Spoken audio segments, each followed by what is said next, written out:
I am really excited today because I'm starting a new reading vlog. To be completely honest with you, I haven't had the best start to my reading year.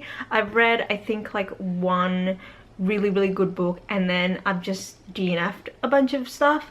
I kind of picked this one up at random because I've heard a lot about the author, but I've never actually checked her out.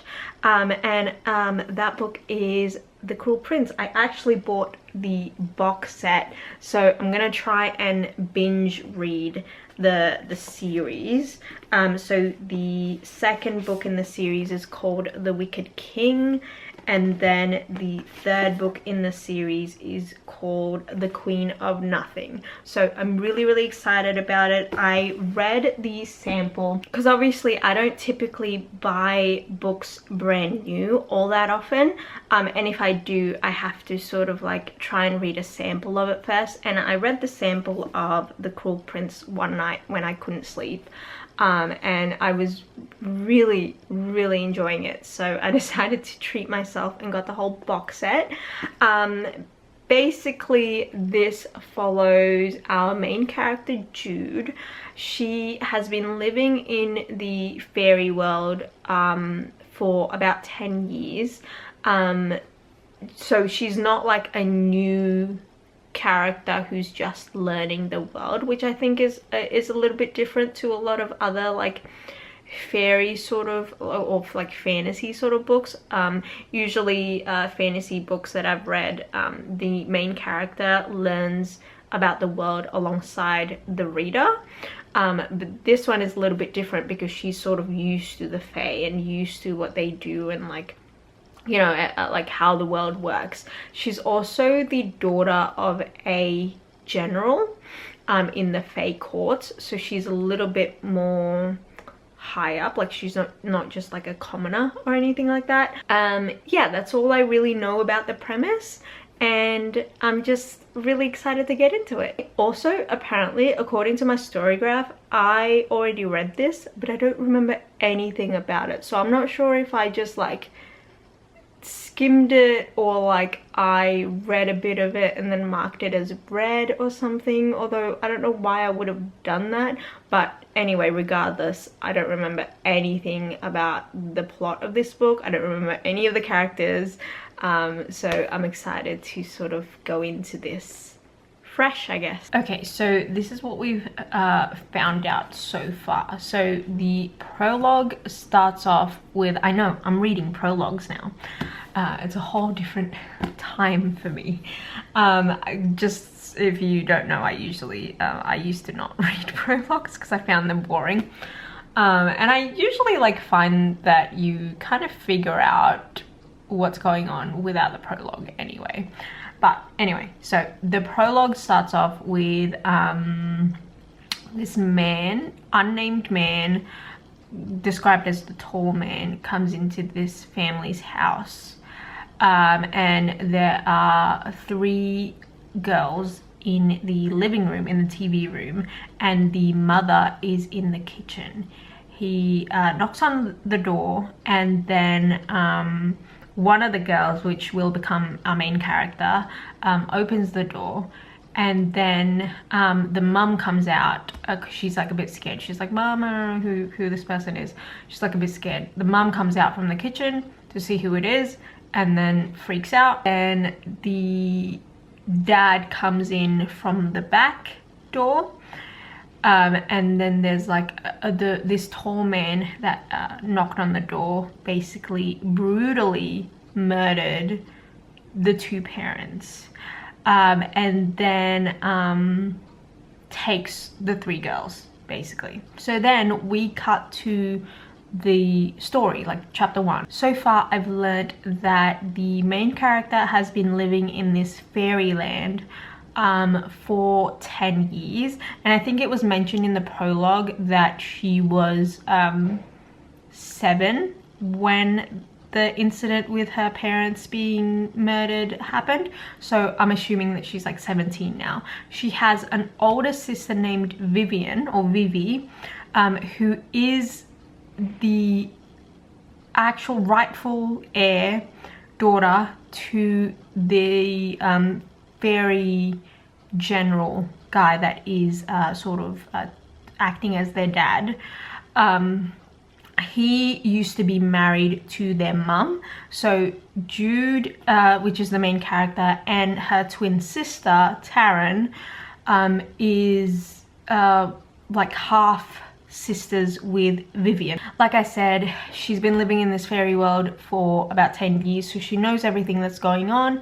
She says that she's not the only human, because obviously the fairies take like changelings and everything like that, but she is, her and her sister are one of the only human that are in sort of the courts, like with the courts, because her dad is like a general, and so they've got the dad as like protection, because you know the other like higher up fairies won't do anything to them because of the dad. The king has a bunch of children, so we find out like some of the princes and the princesses, and one of them is actually her classmate. His name is Carden, and we meet him when they go to this dance ball thing, but they didn't have any interaction or anything like that, but they are in the same like lessons classes together, and they kind of hate each other. Like he is a proper bully. I'm up to the part where he's sort of like trying to drown them in the river, and obviously I love, okay, so one of the things that I really like about this world so far, Holly Black's writing style is really good, but also I think her world is really interesting, because I like that the main character already knows everything about fairy world.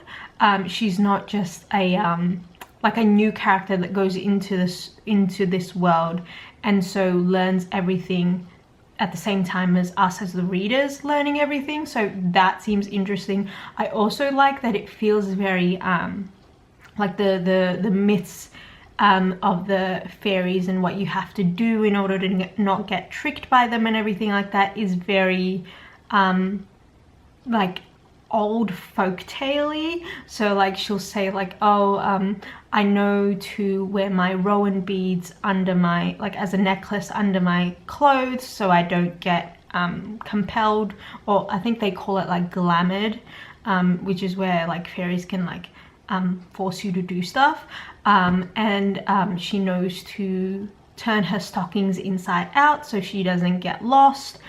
You know, like things like that I think are really interesting. I also like that the atmosphere feels really foresty. I hate summer, and here in Australia it's been summer for like 4 months now, and it's just, I can't handle it.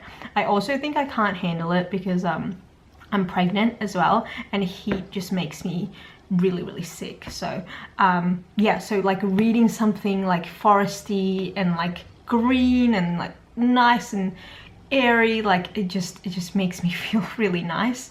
So yeah, so like I said, I'm up to the part where Carden and his gang, I guess, who are horrible kids, they try and drown both Jude and Taryn in this river, because Carden wants Jude to give up, and like there's like this sort of fighting tournament that's about to happen, and Carden wants Jude to not participate in it or something. Also, the other thing that we learned is that Jude really wants to be a knight. She wants to be a part of the knighthood within the courts, because she's got that personality where she's really like trying to prove herself. She thinks that people don't take her seriously, basically.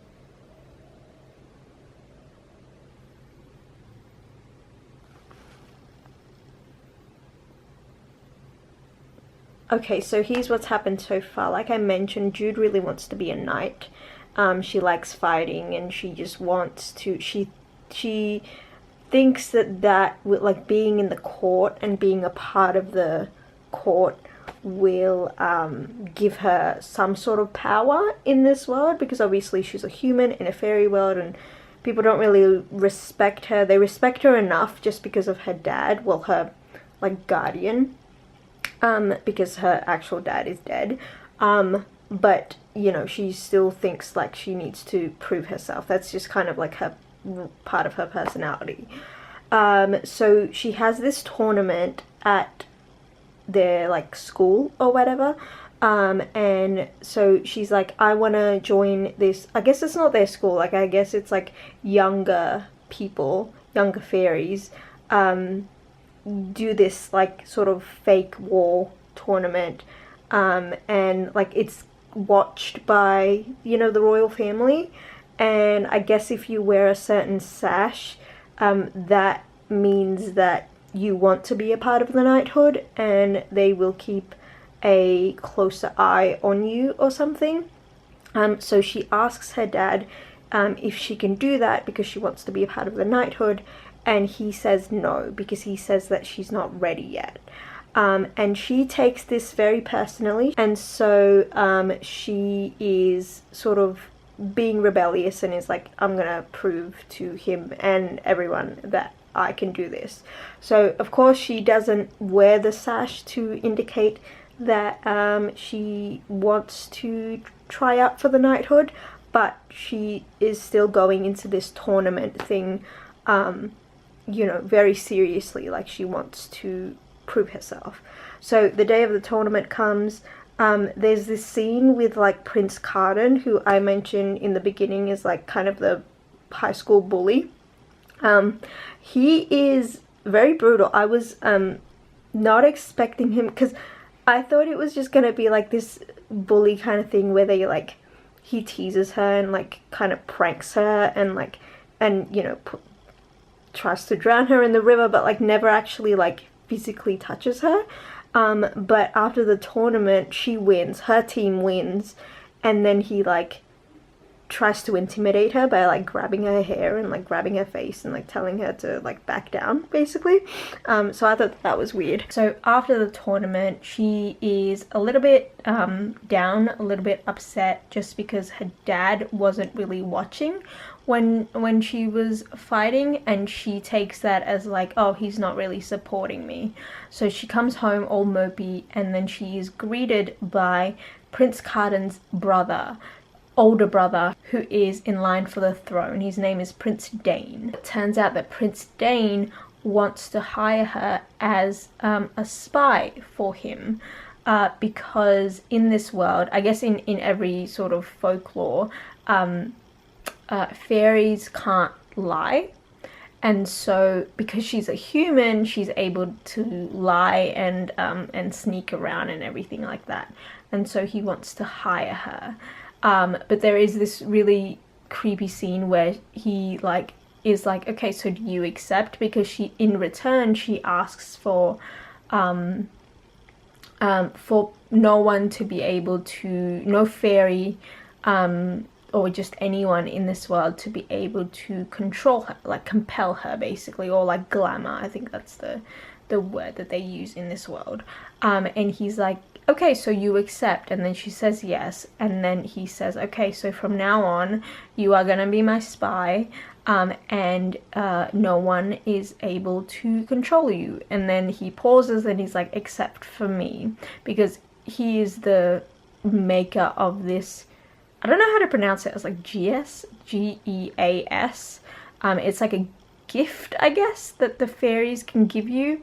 And she was like, oh, I should have seen that coming. So the only person that can control her basically is him.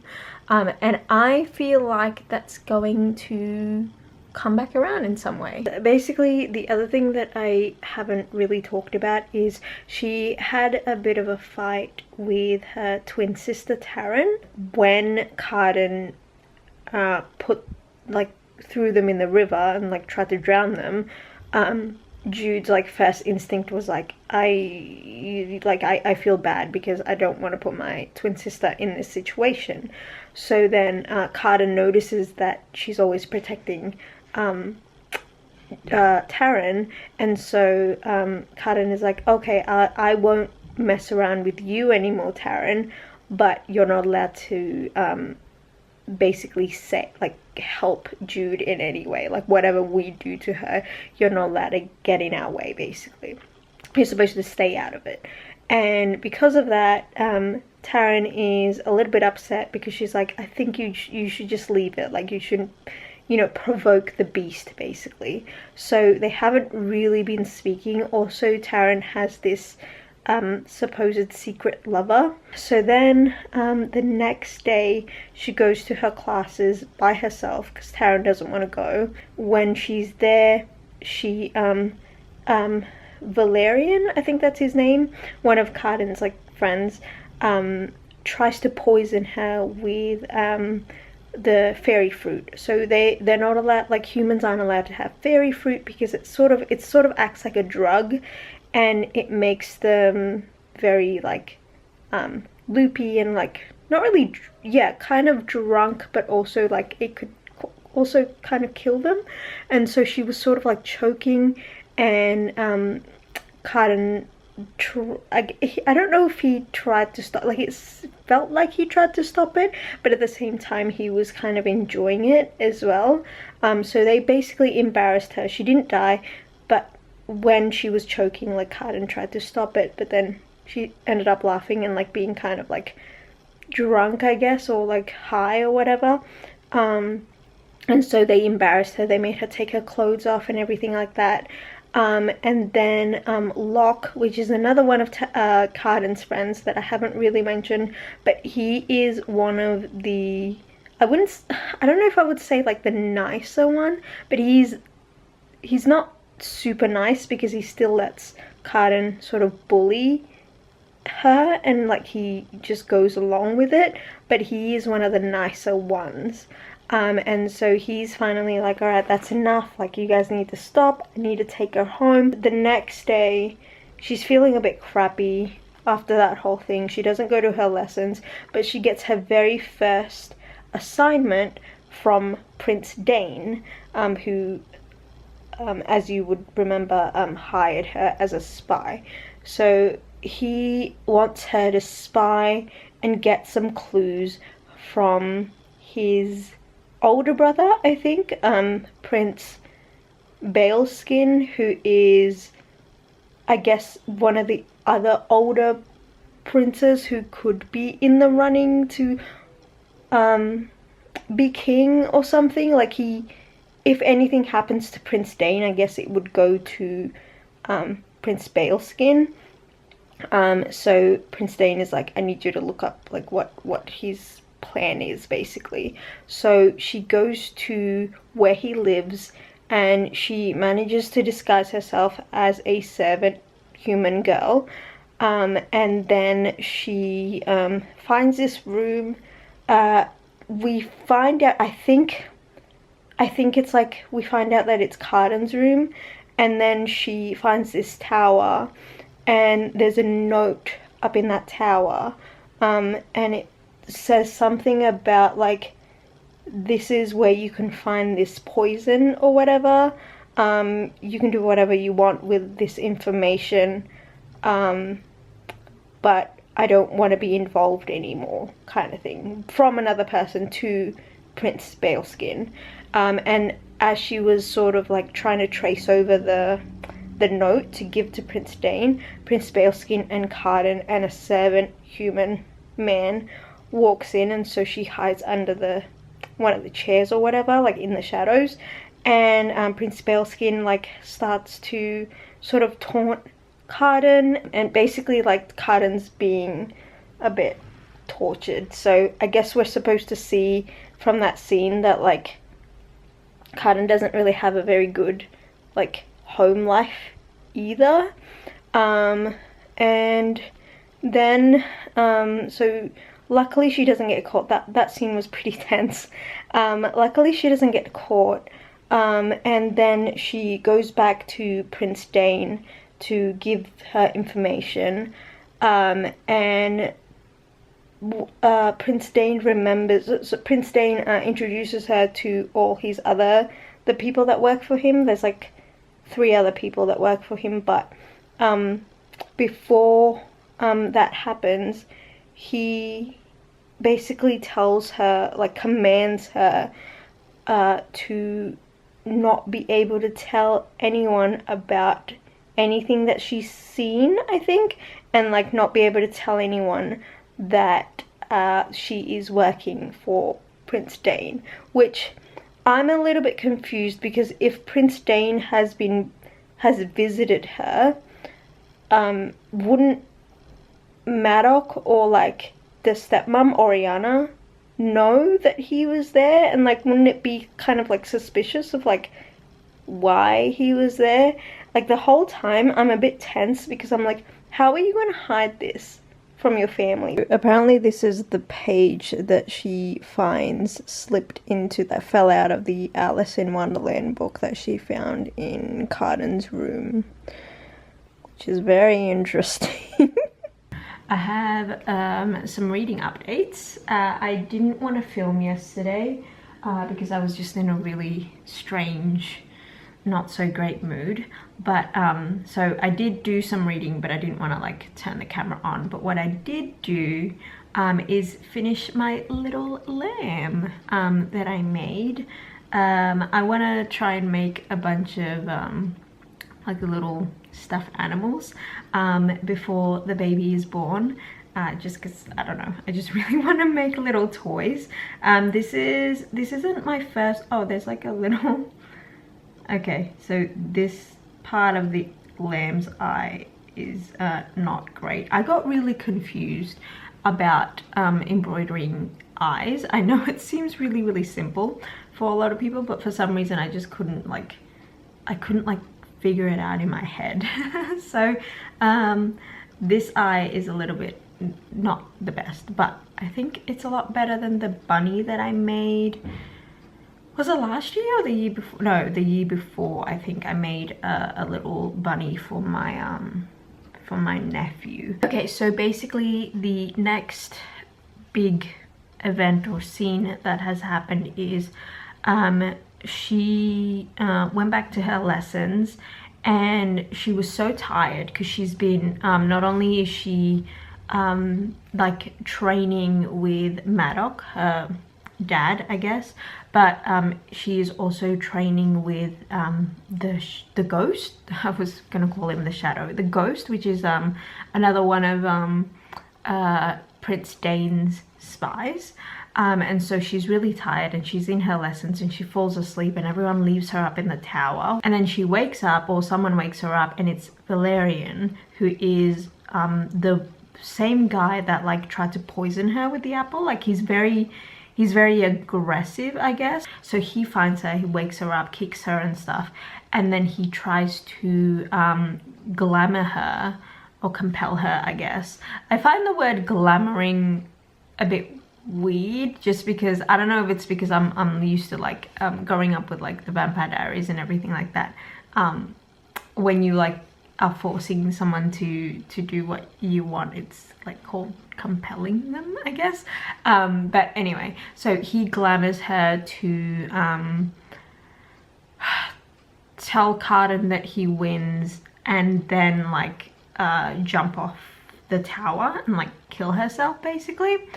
And this is when no one is around as well, and she obviously has that protection from Prince Dane that no one can sort of like control her in any way, except for Prince Dane himself. And so she obviously doesn't do it, but he doesn't know that, and so he sees her Rowan beads around her neck and like gets rid of it, and then he like is trying to threaten her, and then she pulls out her knife and like stabs him in the ribs, and then she runs out. And then when she runs out, she runs into Cardan, and Cardan's like, oh, looks like you've like cut yourself.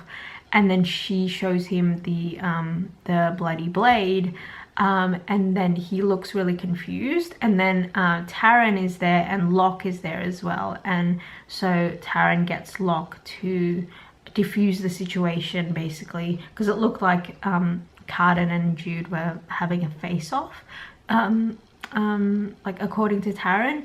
And so Locke pulls her away and like takes her home, and that, but then before he takes her home, he's like, oh, we're having a party tonight, like you should come over. And so she ends up going to Locke's house, and then she finds out, she learns a lot in this scene. So she learns that Locke lives on his own because his mum was poisoned or died. I don't know if she finds out. Yeah, I think she finds out his mum is poisoned and she died, and his dad is like far away or something, like he doesn't know who his dad is basically. So then he's like, yeah, we're having a party, I have this maze garden, and like, you know, you'll get to see my friends outside of school, and like I promise you, like they won't do anything because you're with me. And she's like, okay, sure, I'll stay. And then because they are like starting to sort of like each other, I guess. So then he gets one of his mum's dresses and she puts one on, and she like can feel this like round thing, there's something in the pocket, and she's like, that's interesting, I'll have a look at that later. So she enjoys the party. Carden's there like staring at her, but she's like ignoring him and being like, yeah, I'm just gonna enjoy some time with Locke and everything. Yeah, so I'm gonna finish up my breakfast while I finish knitting this bunny. I've knitted up this little bunny, but I have to sort of put it together and put the stuffing in it and kind of assemble it, and then I'm gonna go to the gym, and then when I get back I'll keep reading. This is my finished bunny. I haven't done the eyes and nose yet, but the back of it, I also haven't done the tail, but I forgot that what you're supposed to do, because this was like a square, what you're supposed to do at the back is to sort of like turn it into a circle, I guess, and so you can like pull it so it like shapes it a little bit, but I kind of completely forgot to do that, so it's a little bit wonky, but that's fine because I'm gonna put a tail to cover all that up. But yeah, I think it's really cute. So here's what's happened. So the morning after the party at Locke's place, she wakes up, Locke is still asleep, and because she fell asleep in her dress, she takes it off and like gets changed to her regular clothes that she wore the day before, but then she takes whatever that like ornament or that ball thing that she found in the pockets of the dress, she takes that, and then what else happened? So then she goes to her lessons, and then she gets home and she wants to figure out what that like ball thing is that she found. So she figures out that there's like a little bit of a notch in the back, and so she tries to open it up, and it's a message that she assumes is written or from Locke's mum, and it said something along the lines of like, oh, if you find this, I've been trying to spread this out everywhere, but if you find this, I'm probably long gone. And it's kind of like a warning. I can't quite remember what the message said, but yeah, it's basically a warning. And she's like, this is really interesting, I should find out more about, like there has to be more about this, because she is obviously working for Prince Dane, and the first message that she got for him said something about poison. Well, they had a discussion about that, not just them, but all the other people that worked for Prince Dane as well, had a discussion about that being like, oh, maybe he's like, my brother's gonna poison me so that he can take the throne instead of me, because it's been assumed that Prince Dane is gonna be next in line for the throne, like the dad is gonna choose him because the dad is getting old, and like, you know, yeah, and all that. So so she's like, oh, I should find out more to be able to like save you know, get more information for Prince Dane. So she goes back to the place of Prince Baleskin, and also Balekin or whatever, and also Prince Carden, and she tries to sneak in, and it's like a super tense scene. And then she couldn't find anything, but then she sees this like a human girl glamored to like work there, and she tries to save her. So she tries to save her. She gets her sister Vivi to take her back to the human world, but then as they were flying to go to the human world, the human girl servant that they saved, Sophie, she ends up like making herself drown. She like falls off the flying horse and like drowns herself, because she says that she couldn't go back to the human world knowing that magic exists, and that really upset Jude.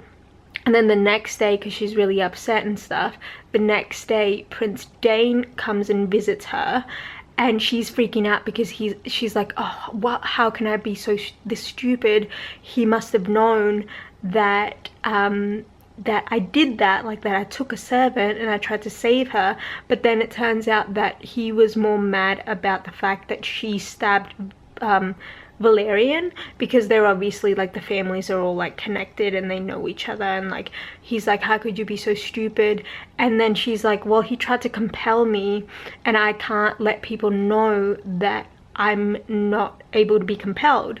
I'm just going to use the word compelled because it makes more sense in my head. And he tells her to stab herself, basically, and she can feel his power working on her, but then it stops.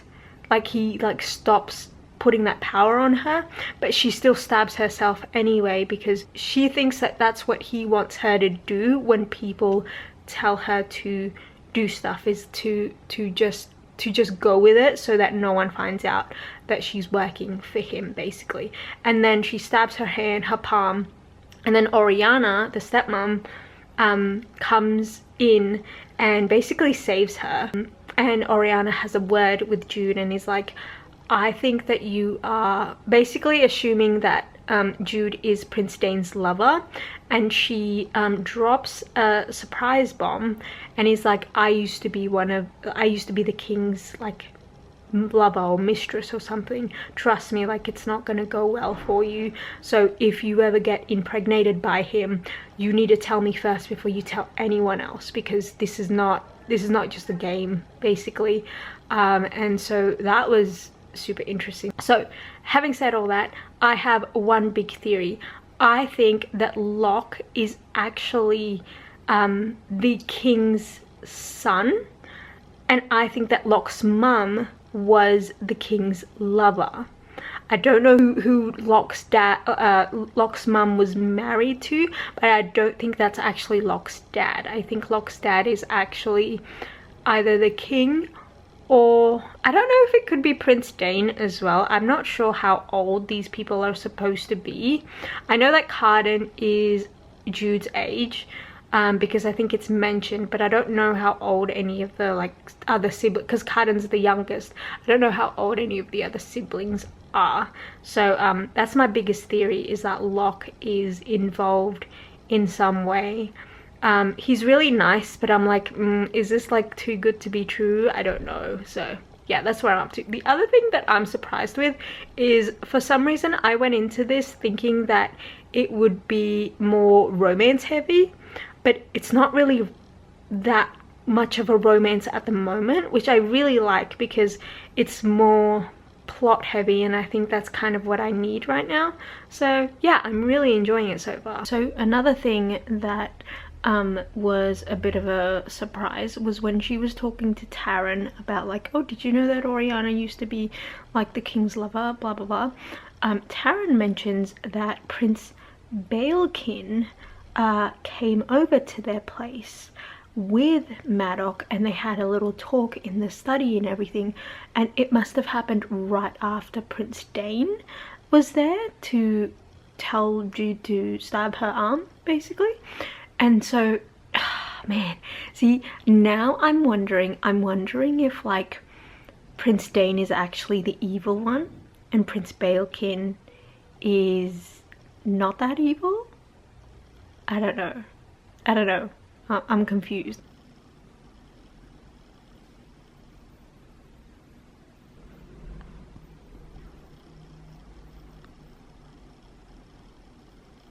If I cannot be better than them, then I will be so much worse.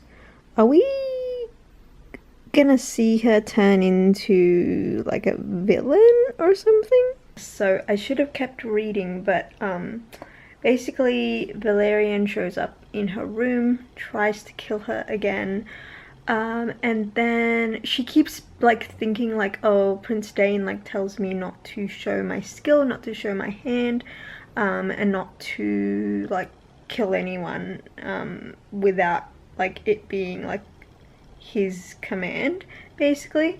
And she keeps trying to do that, but then Valerian tries to choke her and like is actually trying to kill her, and so she stabs him and kills him. I didn't think that this book would go this way. Like, I'm like, what's gonna happen to her?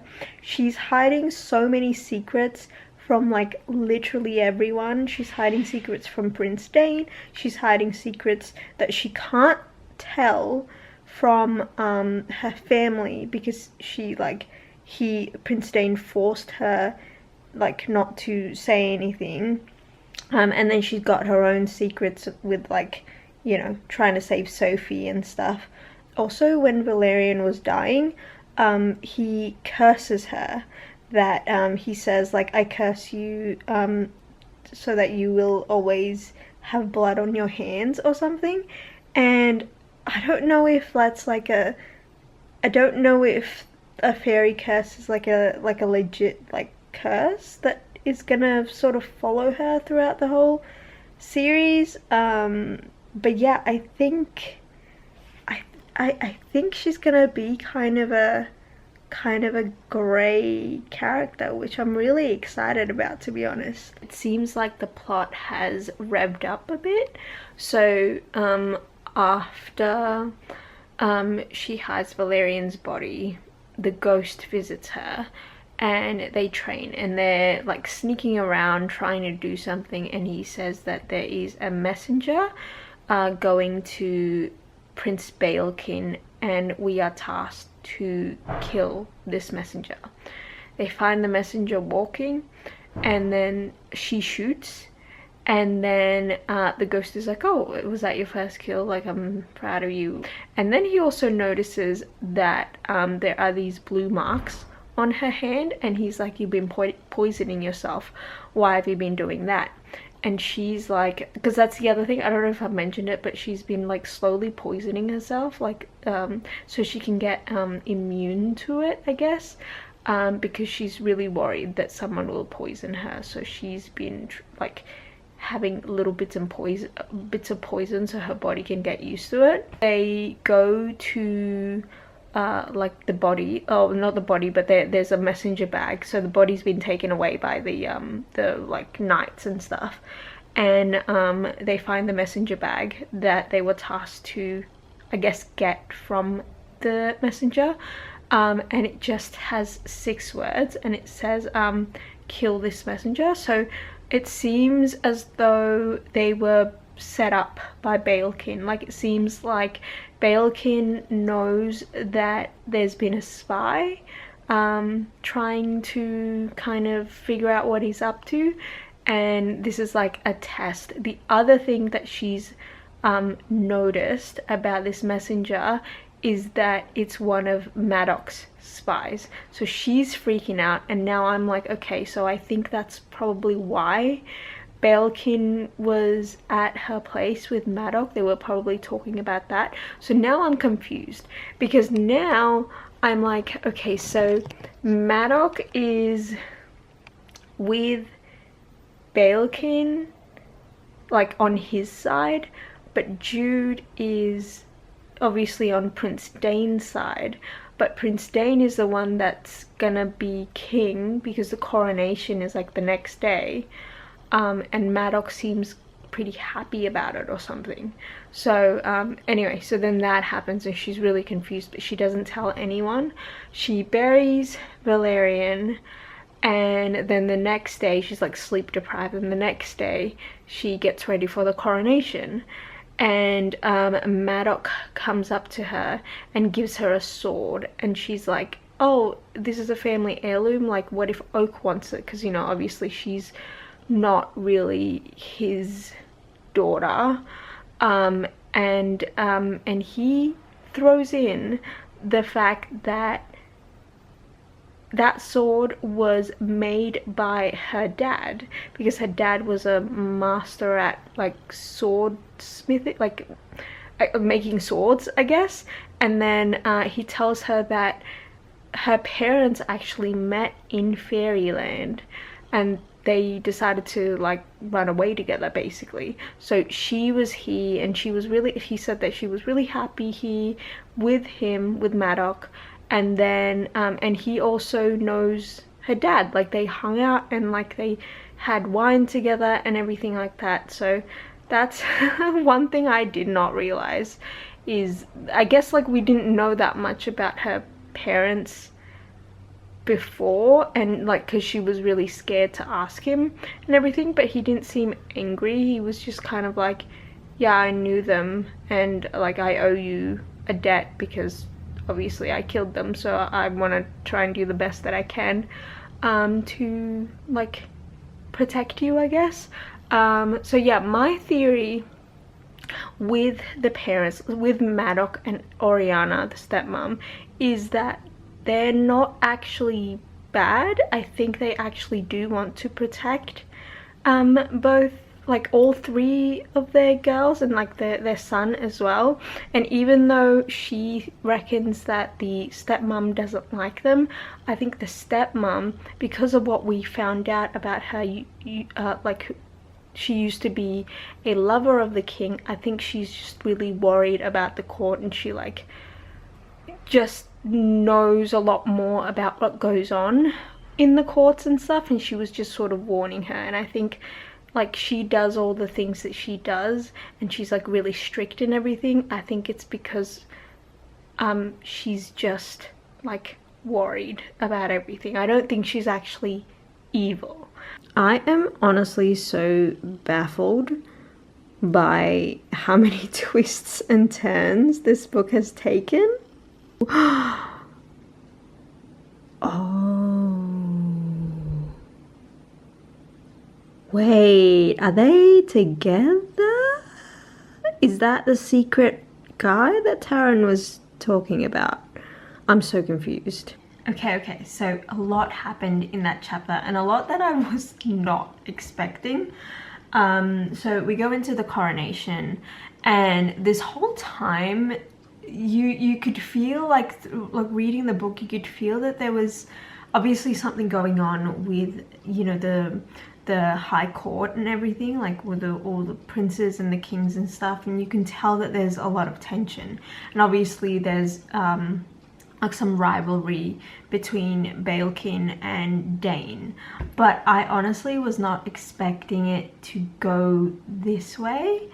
So basically she dances, Locke does something weird, you get a little bit of a surprise. So it's implied that Locke and Taryn are actually together, which that was kind of my, like, before Locke was obviously pursuing Jude, it seemed like, I thought that like Locke and Taryn were gonna be together, and I thought that that's how the whole like friendship between them would play out. It was like between like Locke and Taryn, and then like Taryn being, you know, Jude's sister, Jude kind of like is like somewhat okay with Locke, and then that in turn becomes somewhat okay with like the other people.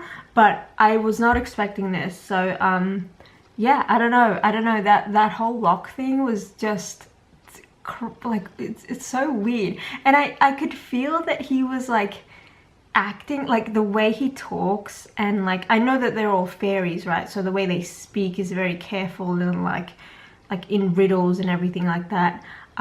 So like I just thought that that was just how he spoke, but I did feel like there was something a bit off with him.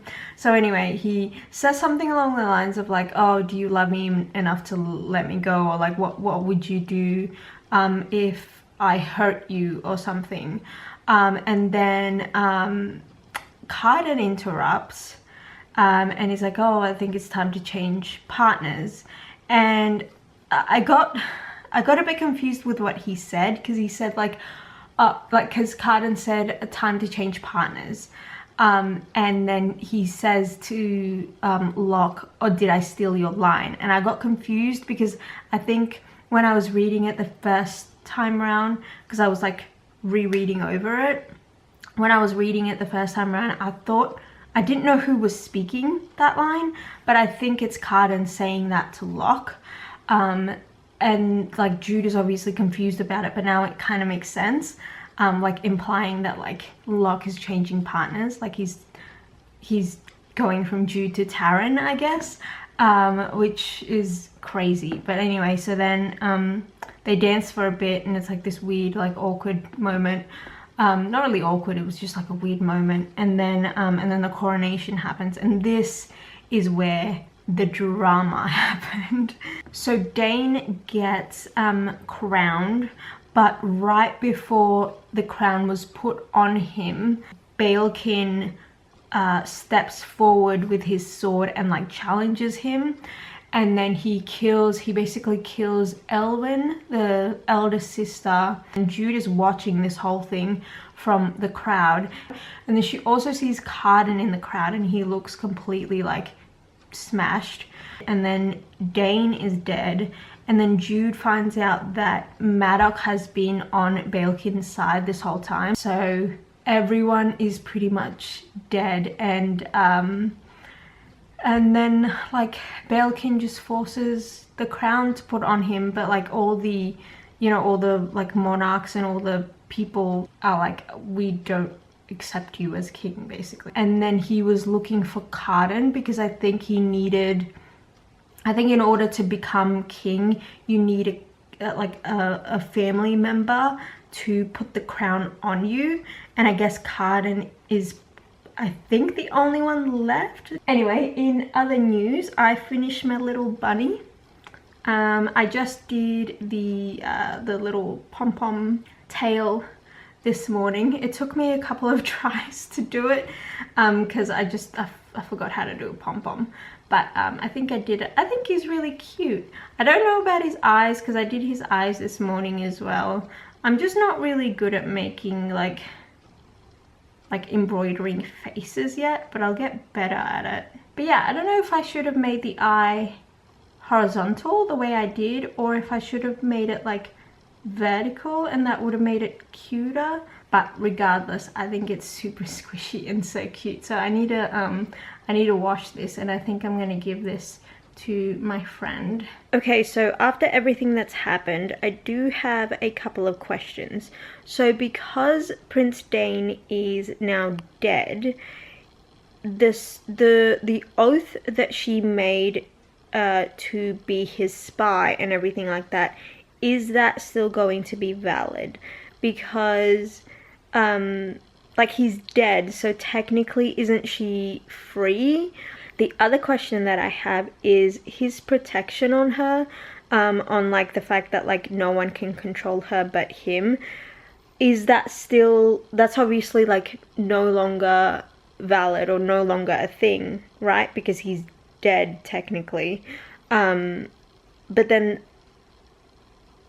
does that mean that his command for her to never tell anyone that she is a spy of his, is that also still valid, or like is she free now? Like can she tell Maddox that she was his spy, or can she tell anyone that she was his spy? Because, you know, like before, because of his command, she couldn't even like voice it out of her like mouth, basically, because that was like forbidden according to his command. So like I'm wondering if like she can sort of start fresh now, like she doesn't have to be a spy anymore. I mean, obviously she's probably not going to start fresh because she, like, I think she has it in her head that Prince Dane was the good one and Baelkin was the bad one, and that's why she was so shocked that like Maddox was on Baelkin's side. So like I'm wondering how that's going to, like, what she's gonna do next on her own, because she's a very like, I'm gonna do anything I want kind of a character. Okay, so I've got some more reading updates because that's all I've been able to do today because I just feel so sick. But basically after that whole you know, death scene at the coronation, Jude is trying to get out. So she's like hiding, and she's like, if I can like hide under the table and I try and like crawl up to the stairs, I can get into Maddox's study, or like just get out of this area basically. So she tries to crawl, but then Cardan like finds her, and so she gets Cardan to, he's like completely drunk, and they both go through the stairs, and then Jude pulls a knife to Cardan's throat and is like she has a plan. She's like, I'm gonna hold him hostage so I can sort of do something with his life for something, like so I can gain some power, because that's all she's like obsessed with. She's like, I just want to feel like I have power in this world basically. So then she takes him to the Court of Shadows' lair, like where all the spies are, and she ties him up, and then the two other spies that were working for Dane comes up, and they try to strike a deal, because she's like, oh, Cardan's my prisoner, so I get to decide what we do with him.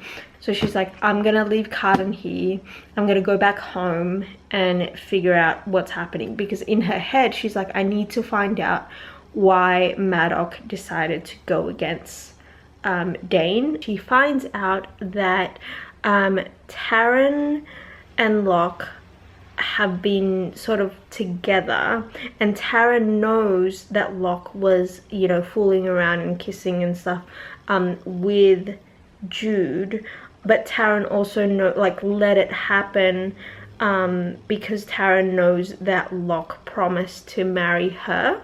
And so the whole thing with Cardan and his gang sort of bullying her was Locke's fault, because Locke tricked the girl that I can't pronounce her name, the girl that is friends with like Locke and Cardan and like Valerian and all that, that Cardan dumped her because of Jude, and that made her hate Jude. But then like Cardan, like, so then she and I guess and like started the, I don't know, like the egging on of Jude or whatever, and then it trickled down to Cardan, and then when Cardan started, Jude like didn't back down, and that like hurt Cardan's ego, and so this whole thing was sort of like Locke's fault, I guess. I don't know, it's a little bit confusing to me, but essentially Locke is the one that tricked pretty much everyone. So like that scene in the very beginning, not in the very beginning, but like towards the beginning, where Cardan said something to Taryn and Taryn cried, and Jude got mad at Cardan for making Taryn cry. It turns out it was because Cardan was like, Jude is basically suffering because of you, and she's taken your place, and you're like, and you don't want to tell her, because you don't want to tell her that Locke is your lover, because Locke told Taryn that like a test of love is not not telling your sister that, like, you know, that they were together. And so it's so messed up. Like Taryn knew everything, and so Jude feels really betrayed by her own twin sister, and like obviously embarrassed, and like obviously also Jude has a big ego as well, and so she feels like weak and embarrassed, and like, you know, so they like have a sword fight, and obviously Vivi stops them, using her like glamour,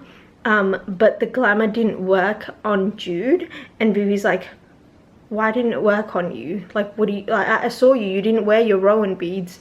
And then she has a conversation with Maddox, and Maddox is like, I don't think Locke is good for either of you anyway.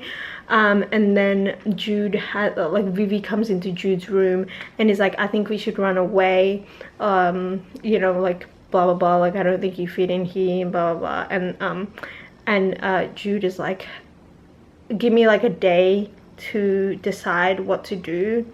And then when Vivi leaves, she's like trying to figure out what she can do with Carden. Okay, so the action basically picked up from where we left off. So the day after that, so she like sleeps, and then the day after that she finds Oriana, the stepmom, and when she was talking to her, she noticed that she had a necklace on her like jewelry stand, and one of them was like a golden oak, the acorn shaped thing, similar to the one that she found in the pocket of Locke's mum's dress when she wore it. And then Jude basically puts 2 and 2 together, and she's like, oh, Oak is not Maddox's son. So there it's revealed that Oak is not only not Maddox's son, but he's also not Oriana's son either. Oriana saved him from Lilirope, that's Locke's mum's womb, when she was poisoned. So luckily, like, she was able to save Oak, like, and that's why he was so sickly in the when he was a baby, because she never understood why, like, she wasn't able to see him when he was really young, and I guess that's why, because he wasn't really like he was sort of born prematurely, I guess. So yeah, so she reckons that Maddox's plan is to put Oak on the throne, because that's the other thing that we find out. So Locke's mum was one of Eldred the King's lover, and then the lover, she had an affair with Prince Dane, and so Oak is actually the son of Prince Dane and Lilirope. So then Oriana, who was also Eldred's lover, was like kind of friends with Locke's mum, and so I guess like Locke's mum was like, oh, to Oriana, like, get him away from this place kind of thing.